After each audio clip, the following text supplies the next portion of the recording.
And we're back with more Halo. This time, a video on the Elites by PancreasNoWork. It has been a while, but from what I recall, the Elites are a part of the Covenant, and they are a very honorable race of alien warriors. I believe it's even to the point where as the war between the humans and the Covenant went on, they actually grew a certain level of respect for human warriors, namely the Spartans and obviously Master Chief. I think you even get to play as an Arbiter if you're playing co-op with one of your friends in one of the Halo games. I don't recall exactly which one, but yeah, enough chit-chat. I'm just excited to get back into the Halo series, and man, I gotta find some time to actually stream the Halo games. But of course, this is a reaction video.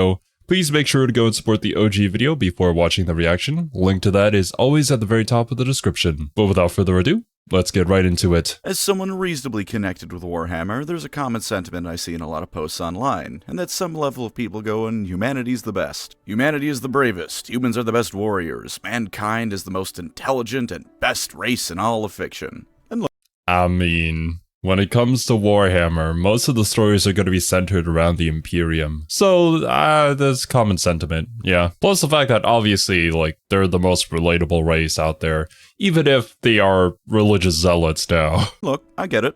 I'm a human. Everyone wants to imagine that in some sci-fi or fantasy setting, they'd be the best fellas around in some capacity. Even as a dedicated Eldar simp, I've appreciated plenty of these posts. I see a Helldivers video with I'm Still Standing playing, and I'm like, oh yeah, the indomitable spirit of mankind is unbeatable. But there's an exception I've noticed, at least to those of us not completely brainwashed into thinking the Imperium is something to aspire to. Something that those of you who can appreciate a good sci-fi alien species can wholeheartedly agree with. Almost every single person who says something along the lines of humans are an unstoppable juggernaut has to shut their mouths when someone mentions the saying Haley. Now that my cards are on the table, I speak to those of you willing to have a civil conversation about sci-fi aliens. Take a seat and listen as I tell you about a wonderful race. Not one of Mary Sue's, not one that wins because some plot-ordained hero or god lets them. No, listen as I tell you about a species that fights and dies for their honor because the Covenant demands no less of them. Because the great journey will be seen to its end, and it is the elites that are the sword arm of those who guide us to its completion.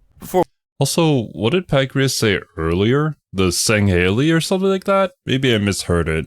I know that the alien races in Halo have an official name, but they also have their other name that we usually refer to them as, like the Grunts, the Elites, and whatnot. I do recall you guys leaving comments about each one, but it's been a while, I can't remember most of them, and most of the comments also said that it's not too important unless you really want to dive super deep into the lore. Before we talk about their lore though, you ever notice how elites are pretty jacked? Sponsorship? I mean, they're all 8 feet tall and like 110% muscle. And I bet that's because they know all about Control, the sponsor of this video. Control offers meal shakes, protein bars, and protein cookies that are the most rare of all things. They're good for you and good tasting. Look, man, I get it. Most of us know we could eat a little bit better or have some healthier meal plans, but that sort of food just isn't appetizing sometimes. Why have a salad when an entire pie is right there? Control thankfully is here to help. Aside from their meal shakes being delicious, let me hit you with some nutrition facts. 1 gram of sugar, 23 grams of protein, 8 grams of fiber, and only 230 calories. You might think I'm done, but bam! I hit you with them also having 22 vitamins and minerals. That's a lot of good healthy stuff right there. What if you're more in the mood for a snack though? Not a problem at all, dear viewer. The protein cookie has 250 calories, 4 grams of collagen, 4 grams of fiber, and 15 grams of protein.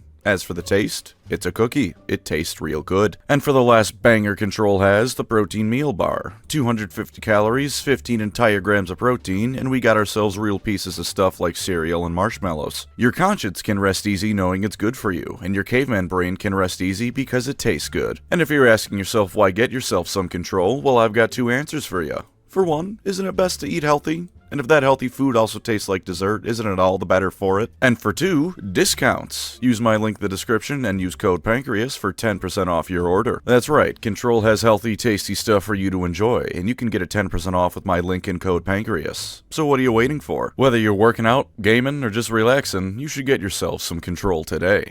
Now then, time to open a video with this cutscene for the second time. On the blood of our fathers, on the blood of our sons, we swore to uphold the Covenant, even to our dying breath. The elites, also known as the Sangheili, are the coolest race to ever be introduced to science fiction. Yeah. Full stop, that's it. Not hiding my biases today. Not that I usually do, but it's gonna be even more blatant today. In the earliest days of Halo's history as a setting, the elites were a primitive race, while humanity and the Forerunners were off competing to see who could have better god-tier technology. I don't just mean primitive in that the elites were still using guns while the other two had, well, halos and stuff. I mean the average lifespan of an elite was a bit under 30 years old. Not exactly the most glamorous of beginnings for these lads, but that's okay, because they'd rise to great heights afterwards. As with pretty much everyone in Halo, they were preserved by the Forerunners and reseeded back onto their home planet of Sanghelios once the Forerunner Flood War had ended. Presumably not too long after this, the Sangheili would discover leftover Forerunner artifacts on their world, and as is natural for one of the founding races of the Covenant, they viewed them as sacred artifacts left behind by their gods. And long before mankind did, 40,000 years later and another universe over, they invented the most wondrous of terms for those who would dare to research and study these objects.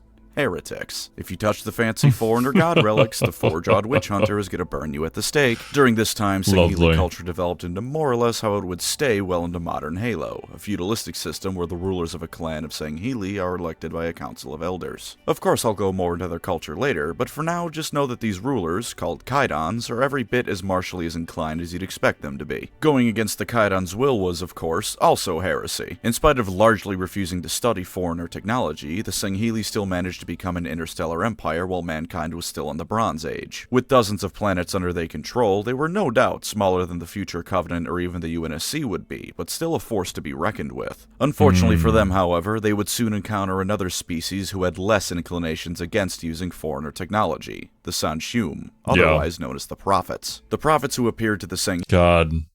The fact that the Prophets lied to everybody once they discovered the truth was just such an aggravating move.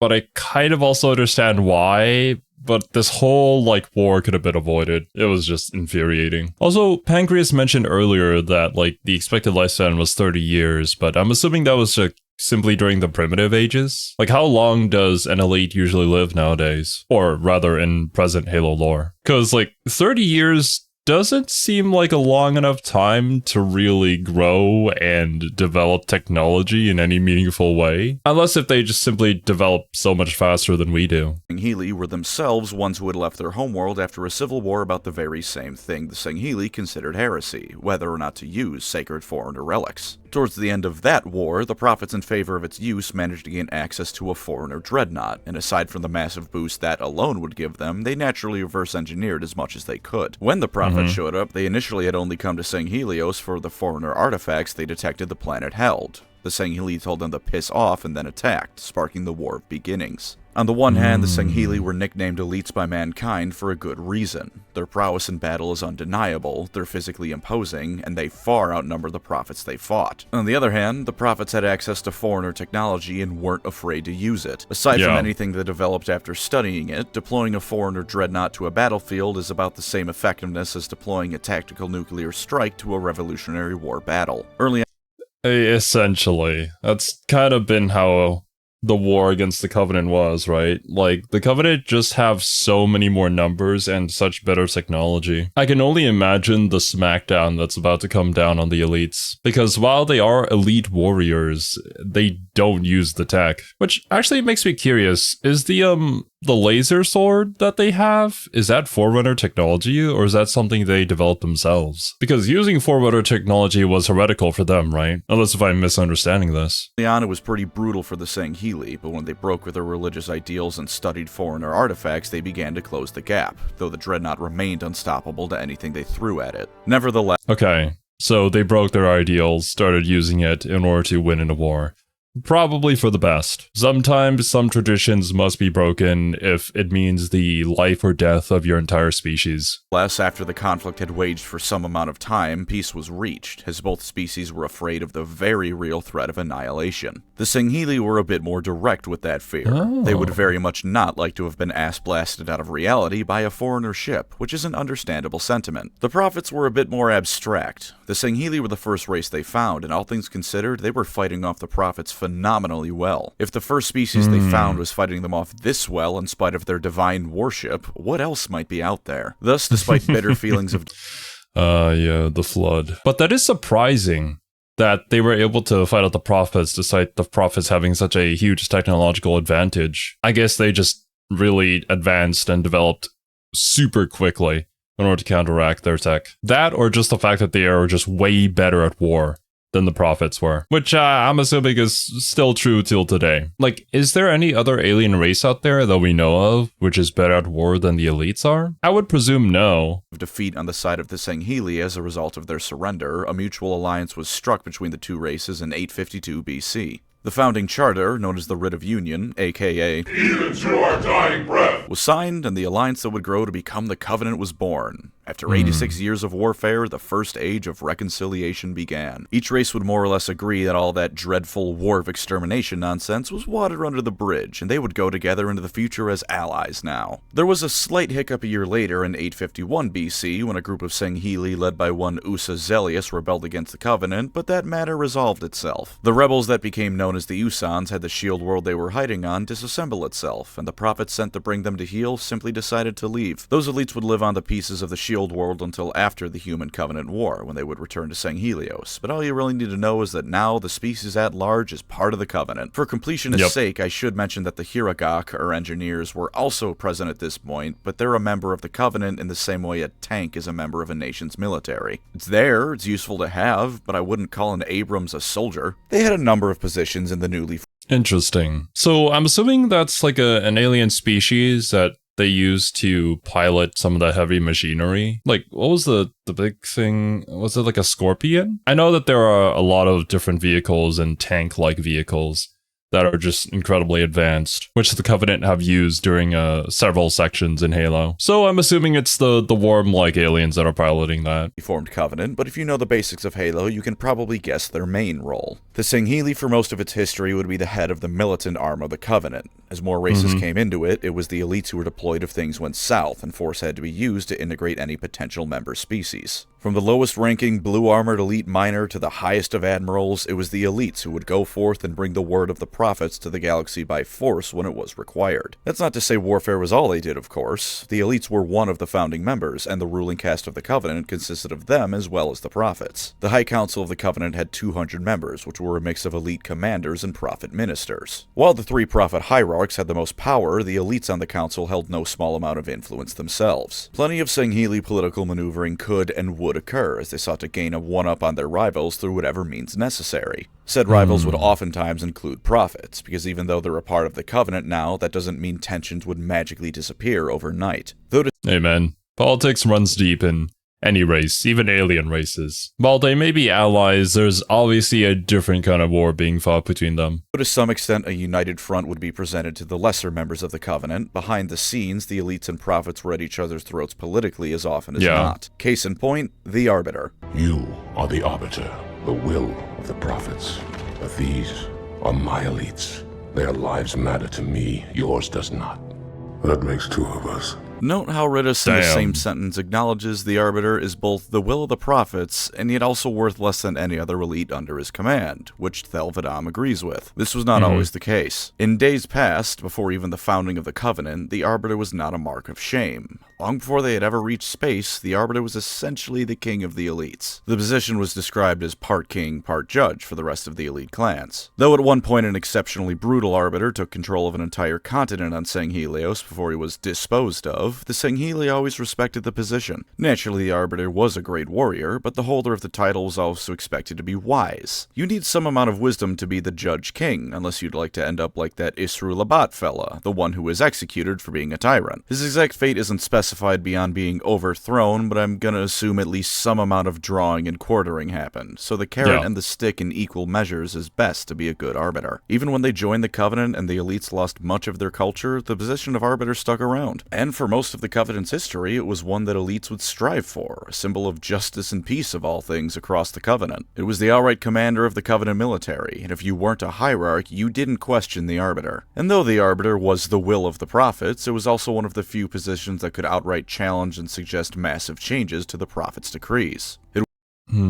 It is kind of sad to hear that the elites basically lost all sense of their culture once they joined the Covenant, but I suppose that happened to every single alien race that joined up with the Covenant. An easy way to control people, by removing who they used to be. Probably a plan thought up by the prophets when they initially started up this alliance. It was an arbiter that convinced the prophets to let the hunter worms that didn't eat foreigner artifacts into the Covenant when the ruling hierarchs just wanted to kill them all. This all changed in the 2100s with one elite, Fel Shavami. A great hero, leader, and well-respected by pretty much every Sangheili ever, he felt that the elites had fallen from what they once were. Where once they pursued honor, they now pursued petty power and supremacy over one another. He also had the slightly heretical belief that the Great Journey was a lie used to keep control over the elites by the prophets.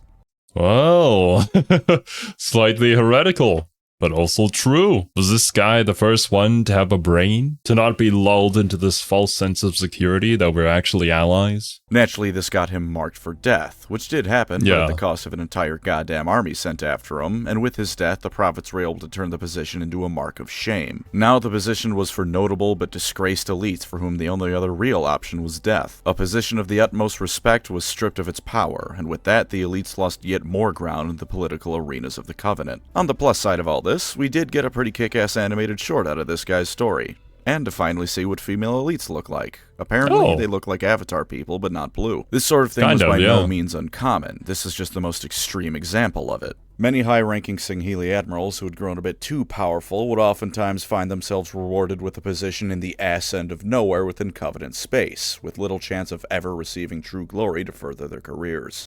Hey. Yeah, that makes a whole lot of sense. And I feel like in these military positions, even in real life, or not even military, just office politics as well, kind of goes on the same basis. If you're a little too hard to control, we'll just put you out there in the furthest reaches of the galaxy, at the very back end of our minds, so you don't become an issue later on. And while this sort of thing might seem obvious in hindsight, given how the original Halo trilogy ends, keep in mind I'm explaining something that occurred over thousands of years. The prophets were subtle, and in many ways the elites held just as much power, if not more so, than they did in select areas. In matters of war, the elites were the ones who decided how to actually fight and whatnot, and back at home, the elites could certainly throw their weight around if they truly needed to. Their power and culture being eroded was a slow and subtle thing over thousands of years, not something that just happened out of the blue during Halo 2 and Master Chief's wild ride. It's kind of like, what do you call it in English? Like a heat threshold test? Like when you put a frog into boiling water and then you just slowly heat it up. If you heat it up slowly enough, the frog doesn't realize that it's boiling alive at some point. Kind of like that. Speaking of, we might as well keep their history going. For some time, this was the status quo of the Sangheili. The prophets would be slowly but surely maneuvering themselves into being the dominant power in the Covenant, but the elites would hold on to no small amount of influence themselves. All of that would begin to change in the year 2525. For the Covenant, this was the start of the Ninth Age of Reclamation and the War of Annihilation. For humanity, this was first contact with a sentient alien race, and the beginning of the Human Covenant War. And you know how it goes. In spite of the constant political infighting the Sangheili and the Covenant faced, they initially went into the war with no holds barred. These were a race of heretics who would see the Great Journey undone, and that would simply not do. In the initial stages of the Human Covenant War, the elites fought exactly as the prophets wanted them to. There was no quarter given, no mercy. Mankind was vermin and would be eradicated as such, as the Covenant realized that mankind was a bit more Oh yeah, that. There. What is that called?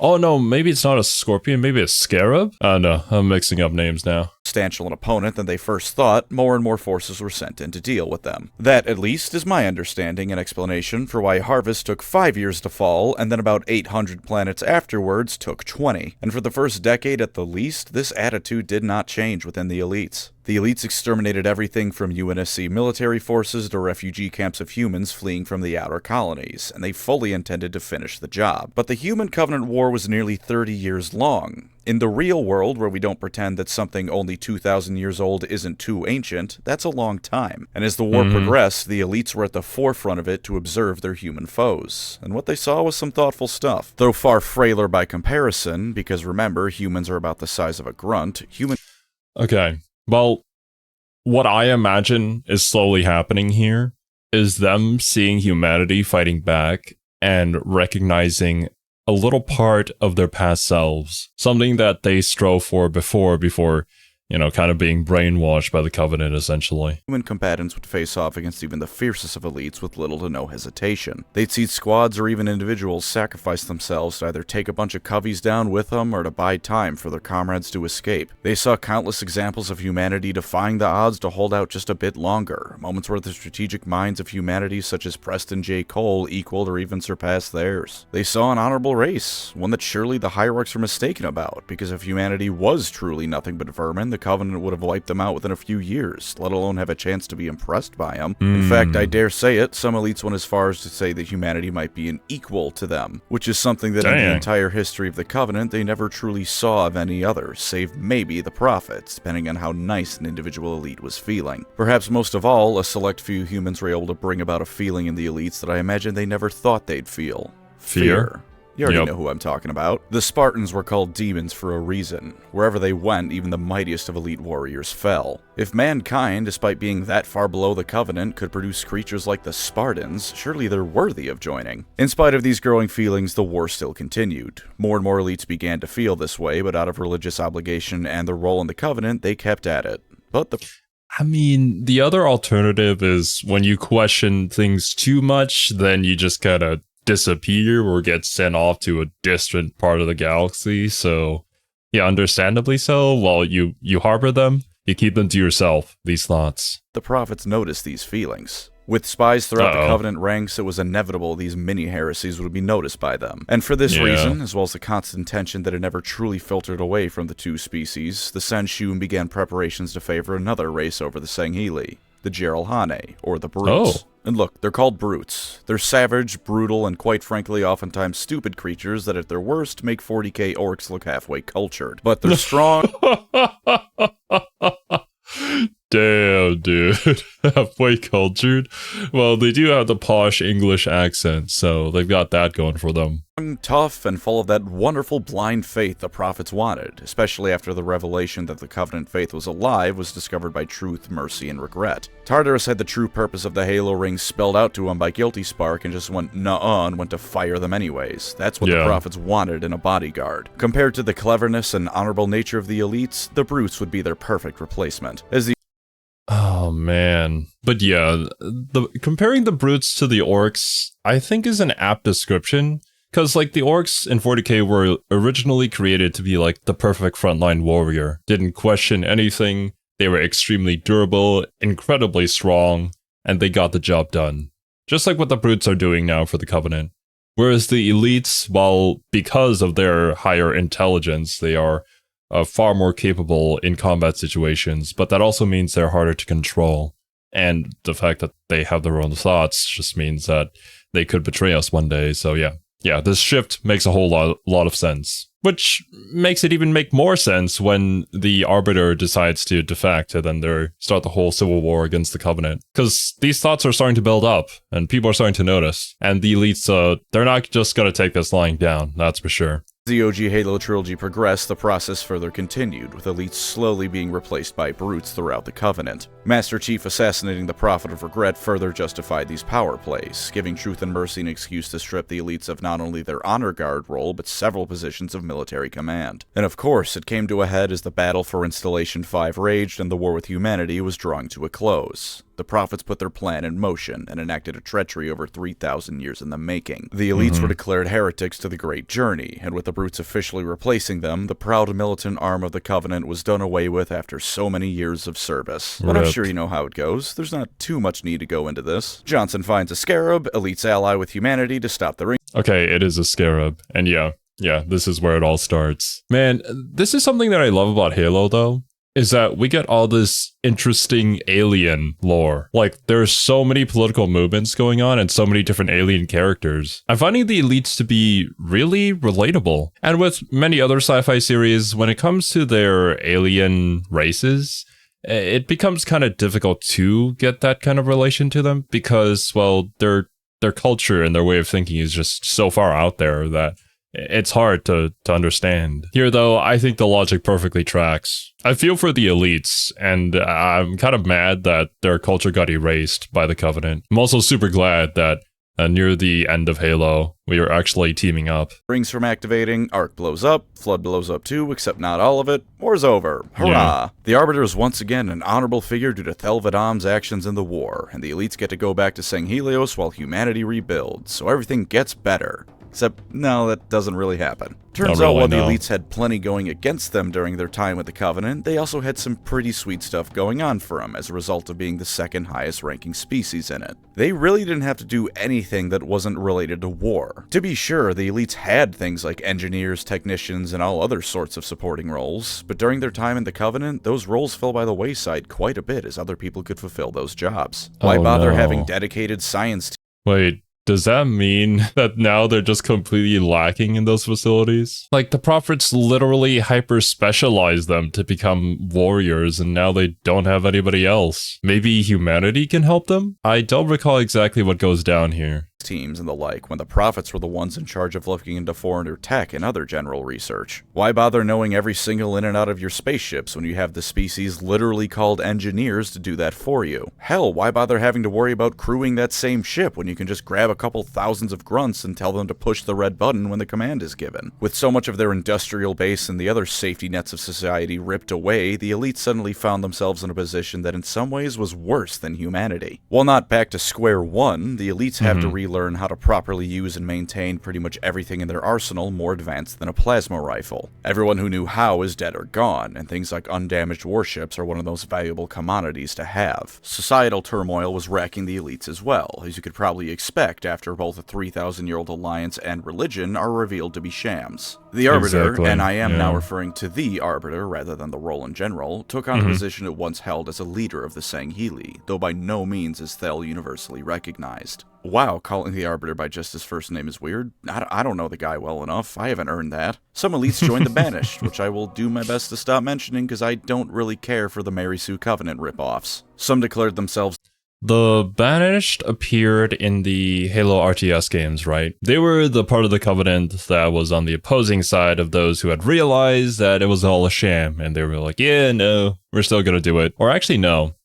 I think they were like a third party in all of that, and they had their own things going on. The true successors of the Covenant, and within those groups, some did with genuine belief in the Great Journey still remaining, with others doing so as a mere power play. Some just took whatever acids they could scrounge together and returned home to defend their own borders, trying to shut out the outside world for the time being. The Arbiter was left with a world so disunified that he had to ask the UNSC for help at one point in fending. Yeah, honestly, I don't blame him. I think we should help because, like, their entire sense of self is gone, and now this lie has been uncovered, and obviously not everybody is going to believe that it's a lie, because this is what you had been believing in for so long. You've kind of reasoned yourself into this position, and you're not going to just easily get rid of that, right? Nobody wants to believe that they're wrong. It's really not going to be an easy task.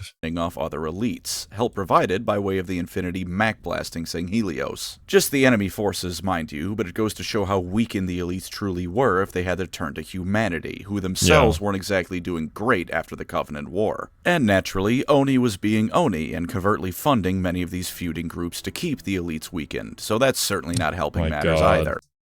Pretty good Oni, man. I mean, I get it. Just in case, you know, we don't want them too powerful, but still, it's despicable. Granted, it's not the worst thing that they've done, but yeah. Some elites, however, such as the Swords of Sang Helios led by the Arbiter, are looking towards the future by way of alliances and cooperation with humanity. There's a small but noticeable number of elites who live on Earth. Certainly not fully integrated into human society, but while Earth was ravaged by war, it's doing better than all the colonies that were completely obliterated. So the yeah, I would imagine so. I wonder what the human response to this was. Because I can't imagine that the general citizenry would be openly accepting of the elites just roaming around now. Because only a short time ago, they were just murdering people. And there's probably a ton of soldiers who also aren't that happy that the Arbiter and his gang joined up because, like, their friends were killed by elites. Heck, didn't we lose the main character of Halo Reach to the elites? Granted, he took down a lot of them, but, like, still, it's gonna be hard to get over this bad blood. sentiment against elites isn't as strong there as you might think. Some people like Evan Phillips even go so far as to basically be elite weeaboos, which I can respect fully. There's even a Mjolnir armor variant developed in cooperation with the Sangheili Forge of Kolar Manufactorum. If the Sangheili had been allowed to so much as look at Mjolnir armor outside of a battlefield, let alone work on a version of it, clearly there's some level of trust between them and humanity. For every instance of that, though, there's instances of the two races not getting along. In one of those elite mini-societies on Earth, it was a Sangheili terrorist of all things that tried to blow it up with a smuggled nuke. That kind of incident would have sparked plenty of outrage if successful, especially since nukes are a human weapon. Not a good look for the UNSC. On the flip side, even ignoring Oni's bullshit, an elite delegation to Earth was the target of an assassination attempt that had to be stopped by none other than the Master Chief himself. Naturally, it failed because obviously it did. The Master Chief was involved, but it was embarrassing enough to the UEG that Chief ended up being a scapegoat to hide how garbage the Earth security for these things was. Dang it, man. Chief's gotta save everybody. Chief's gotta do everything in this war. But once again, we're going back to all these political plays, and there's so much that could go wrong and so many different parties involved. It's just so complex. And you love to see it in our fictional media, but you hate to see it in reality, even though fiction mirrors reality. Also, where's this picture from? Is this Master Chief in like a Rainbow Six Siege map? It actually pissed off the elites involved to see the demon that gave them so much trouble thrown to the wolves like that. Though again, Master Chief being Master Chief, the reputational hit didn't last long if it actually meant anything in the first place. I wouldn't imagine so. Like, the guy who literally saved mankind. Can you really hate him? There are some stupid people out there that do, but like, we don't listen to those guys. And I think it's understandable for the elites who fear this quote-unquote demon to be mad at it, because, like, that fear comes from a place of respect for his prowess in battle, or else he wouldn't have earned this moniker of demon. Imagine being a human in this universe and being told the Master Chief did something incorrectly, or was lax in his duty. You're not gonna believe that. Even Halo 5, which tried to make Chief the bad guy, didn't believe that. That was Buck's whole point, that every single human being in the UNSC was gonna hate them for going after the Master Chief. There was also Jewel... I mean, every single human in real life also kinda hated that. I can never imagine those kind of scenarios going very well. Cause like, I know... Well, this is another contentious pick, but like The Last of Us 2... There are people out there who like absolutely adore it for its creative decisions, let's say, and others who completely hated it.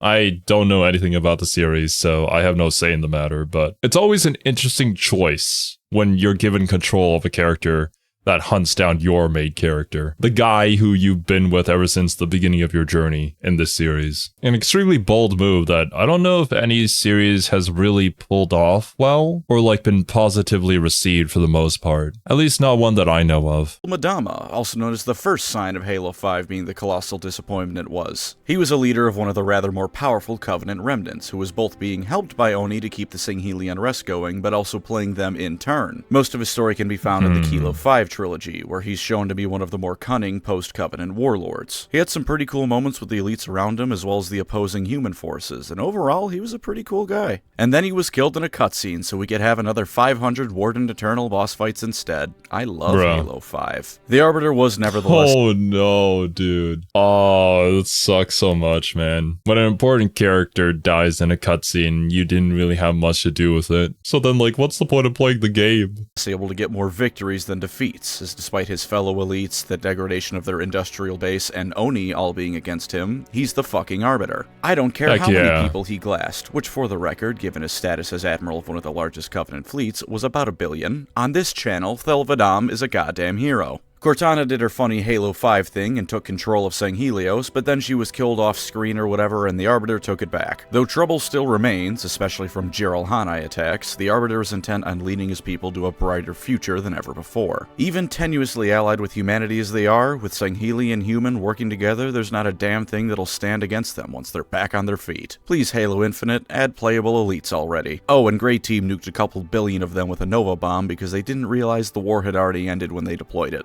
Whoopsie daisy. With their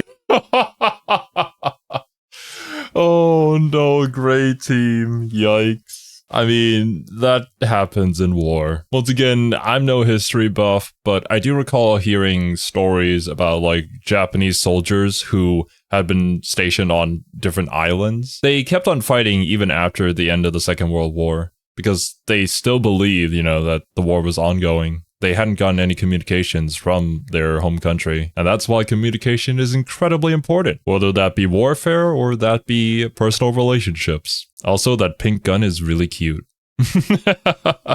History very loosely summed up, how about a bit about elites as a species and culture? Biologically, the name Sangheili already goes hard as hell, because it translates to, I glorify my kin. They're anywhere from 7 to 9 feet tall, and though their hunch does make them appear a bit shorter than that, their armor doubles down on it to give them the significantly hunched appearance they have in-game. As you can see, they're humanoid beings, but also very recognizably not human. There's nothing like elves or halflings going on here, where you might mistake one for a particularly thin or short human. If you see an elite silhouette in the distance, you know exactly what that is. You also probably know you're going to die, because elites are incredibly strong, agile, and their bones are so thick they can stop a .40 caliber bullet from exiting their bodies if it hits them. I mean, humans inherently are pretty physically weak when compared to several other races, or even animals. Like, we don't have the tools to survive. We literally have to make physical tools in order to survive, but I suppose that's where our intelligence comes into play, and ability to adapt to our environment. Granted, it'll probably still kill them, but still. Further distinguishing them from just being people in costumes, which I'm pretty sure TV Tropes has a name for, but I can't remember it, their knees are what's known as digitigrade, and their hands only have 4 digits on each, 2 fingers and 2 thumbs. Their blood is also purple, and of course they have, instead of a standard jaw, 4 different mandibles serving as their mouth. In spite of what you might think, they can actually pronounce most human syllables just fine. No lips, but the letter M isn't hard, and if they plug the holes in their mandibles with their thumbs, they can actually whistle. P is a hard one for them, though, as indicated by Dr. Evan Phillips being called Phyllis for his stay on Sanghelios. As for why they're so strong, there's a few explanations, one of which kind of leans into science fiction authors not quite knowing how gravity works. Sanghelios has a higher gravity than Earth, which in fiction land means they're just built better, see Dragon Ball Z. While it should have made them shorter and squatter, we've instead got a much more limber and agile species. I mean, isn't this kind of the same explanation for Ogrins in 40k? Like, their planet has like a higher... No, actually, no. Wait. Gosh darn it.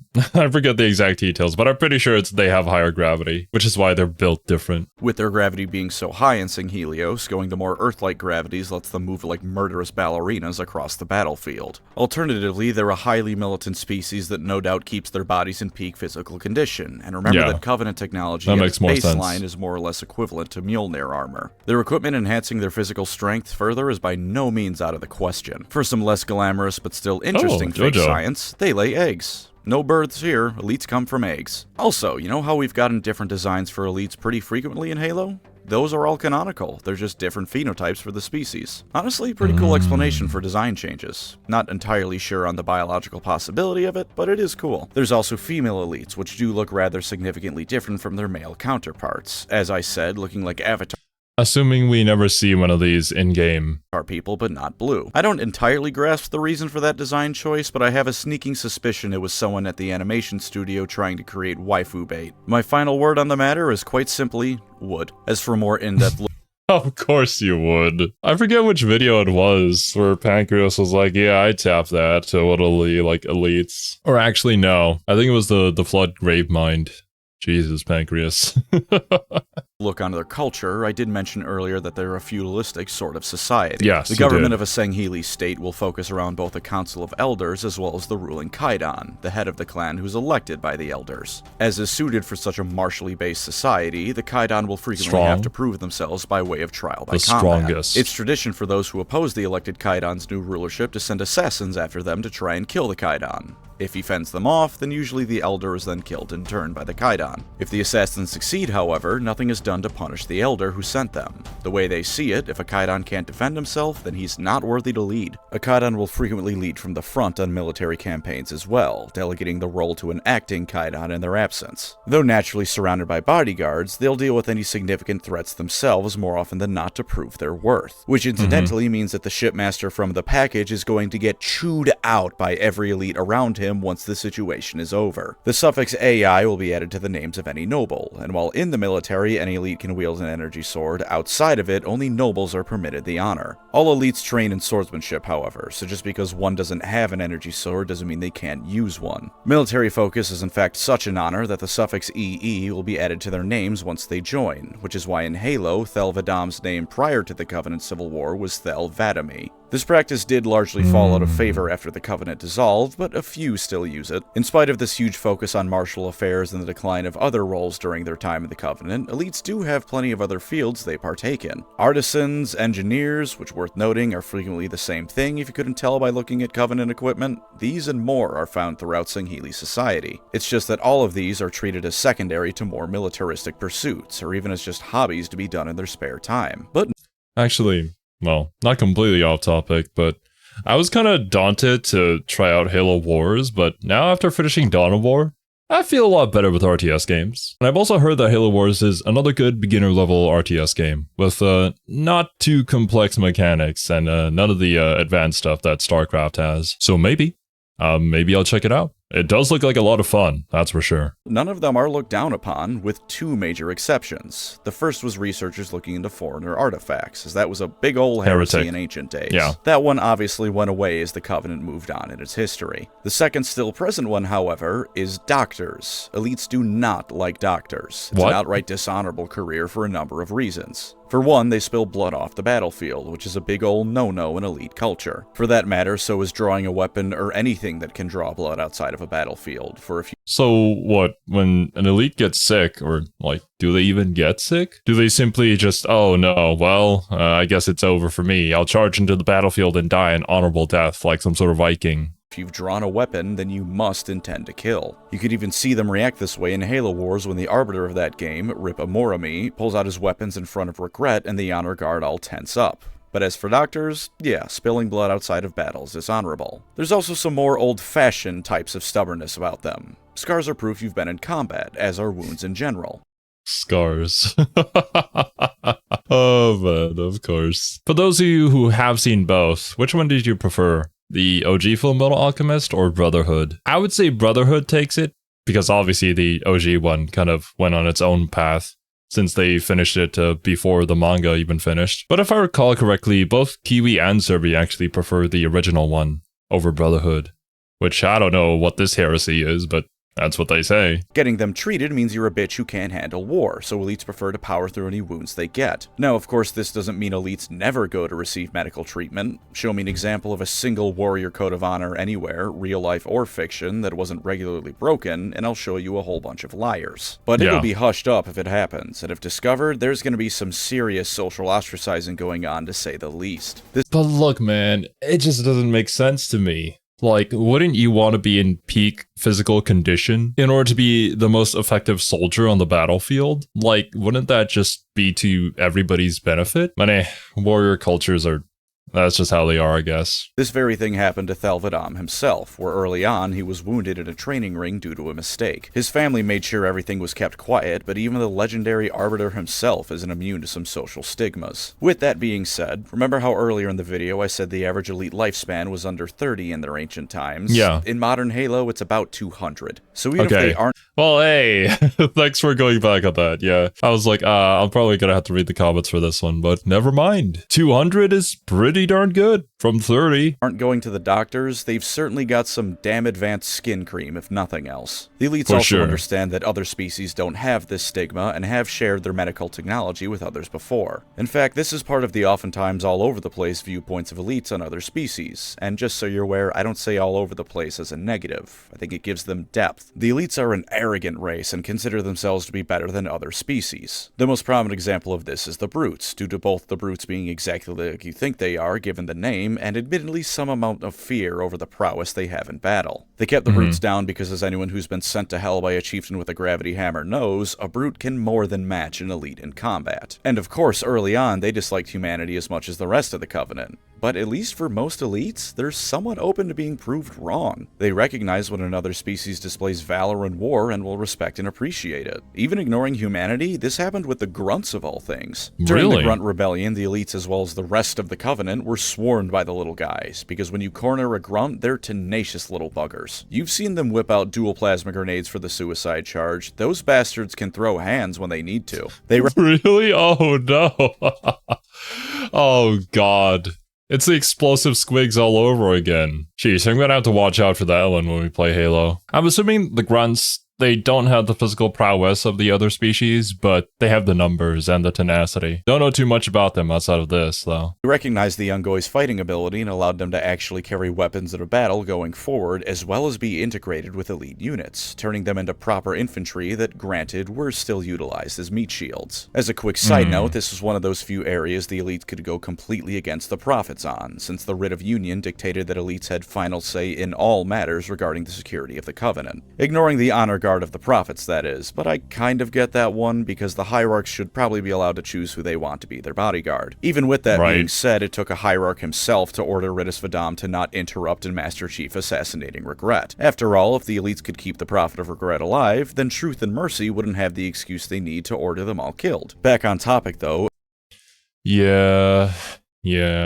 Was it the Prophet of Regret who was going to tell everybody about the truth behind the Human Covenant Wars? Of course, at the time, Master Chief didn't know any of this, so it kind of ended up working on the Prophet's favor. Elites are truly willing to recognize another species, if not quite as equals, then at least as worthy adversaries and brave warriors, and they'll genuinely respect them for that and treat them better for it. When Kurt was about to pull a real funny prank on some elites, one of the ones he was fighting told him there'd be one last fight before they killed him. Not that they'd easily slaughter him, though they did say he would die. Not that they'd bulldoze him into the ground, for such is the might of the Covenant. No. There was none of that endless stream of nonsense that's usually involved when someone's fighting a foe or enemy race they may consider to be lesser or unworthy. The elites would give him a fight, and he would give them one. The Sangheili respect their foes. They'll kill them without mercy, but they'll give their enemies their due appreciation for their deeds and abilities. And in fact, to wrap us up here, here's just some final thoughts of mine on their honor system. I will go on record and say that I think it's the best honor system in any fictional setting whatsoever. Because aside from the whole doctors are horrible thing, it does something that's just so goddamn rare.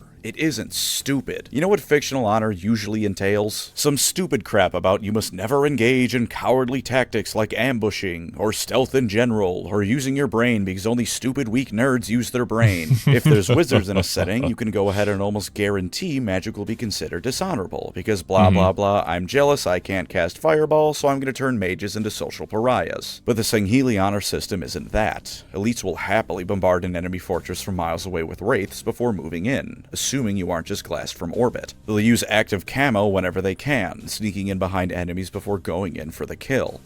Hey, yeah, fair enough. Fair play. You got the tech. You might as well use it. If you're not using it, then you're not using your brain, and you're just kind of being a little bit stupid. Although, I think the comparison with, like, Khorne Chaos Warriors and stuff like that might be a little bit different and need more nuance to that, because maybe it's more like Khorne being the embodiment of war, essentially. Makes it so that anybody who worships Khorne is kind of reduced to the more brutal, straightforward methods, because that's kind of what Khorne is. Although Warhammer lore masters out there will probably be able to point out like different scenarios where that isn't actually truly the case, and that there are cunning Khorne warriors out there. It's just not the norm that you usually see. Whereas for the elites, this is just how they fight. They of course honor swordsmanship, and anyone who's an expert with an energy sword will be highly respected, but they don't look down on ranged weaponry. They'll raid your supply lines, cripple your logistics, and assassinate officers before closing in for the kill all day long, because they seek honor in war and all the brutality that entails. And if you aren't fighting to win a war by doing everything you can in your power, you are a shitty warrior. Your mind is as much a weapon as your actual weapon, and you are doing your enemy and yourself a disservice by not using all the tools at your disposal against them. To be sure, there are instances where elites do stray a little bit into this kind of stupid thing. Again, for example, Thel Vadam. He once allowed a group of human soldiers to finish arming up before the fighting began. But even then, once the fighting did start, he gave them no quarter. It was a bit arrogant and unnecessary to let them arm up, but once the fighting began, it was purely practical brutality. And just in case anyone thinks to mention it, yes, elites will absolutely moan about how human weapons are garbage, but if they gotta pick up the rocket launcher, they're gonna let themselves pick up the rocket launcher.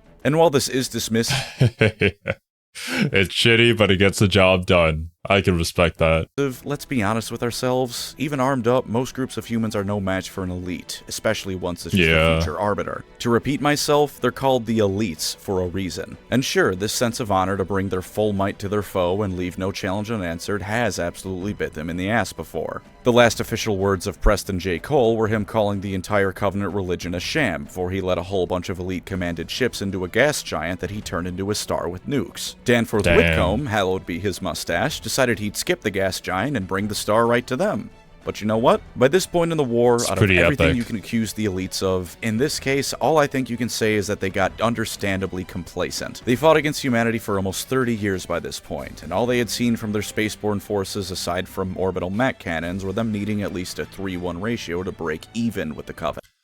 Well, yeah, that's the thing. I feel like any race is susceptible to this sense of pride and arrogance that is most certainly prevalent within the elite society, given how they view things and their more like warrior-esque outlook on everything. If they don't see a massive amount of resistance, then they're going to assume that they're just scrubs. It's only slowly over time that this gets proven wrong. Given those odds, and that Cole drove them to the height of religious fury, I'm not going to blame the elite honor system for that. I'll blame them becoming almost rightfully dismissive of human spaceborne assets, because who the hell would have predicted Cole smuggled enough nukes onto his ship to ignite fusion in a gas giant, let alone the sheer concentrated amount of BS that a Nova bomb is. And if that sort of thing still makes you think elites are secretly foolish cowards, consider Rittis Vadam, an elite turned shipmaster towards the end of the Human Covenant War. His perhaps more commonly known nickname is Halfjaw. That's his nickname because the Flood ripped off 2 of his 4 mandibles. Now with that in mind, let's go to Halo 2. He's fought the Flood, who are the ultimate obstacle to the Great Journey, even more so, I'd argue, than the dreaded human demons. They're terrifying, the ultimate threat to life in the galaxy by far. He personally has plenty good reason to be horrified of them and try to avoid them at all costs. And in Halo 2, when it was just him and the Arbiter able to reach the sacred icon, he heard the Flood show up, drew his energy sword, and walked into him. And the best part? He shows up later in the game and then in Halo 3, completely unharmed. That doesn't sound like bitch-made material, now does it? Also, he can give a hell of a speech. No species can really be called cowards if they produce someone like Rittis Vadam. We shall cut into the heart of this infestation, retrieve the icon, and burn any flood that stand in our way. And there's a small glimpse of the elites of Halo. There's a lot more to them, of course, but I'm hoping I did the basics justice. Thank you as always to my wonderful channel members. You are the Sangheili to my Covenant, the thing keeping it all together. If you'd like to support the channel, feel free to subscribe or become a member. Either way, thank you for watching and take care out there. Alright, what is this gonna be? Always gotta expect it. If there was ever a problem with declining birth rates on Sanghelios, I promise I would single-handedly solve the issue. Oh my god. Oh no. Why do we stick around for the end of the video?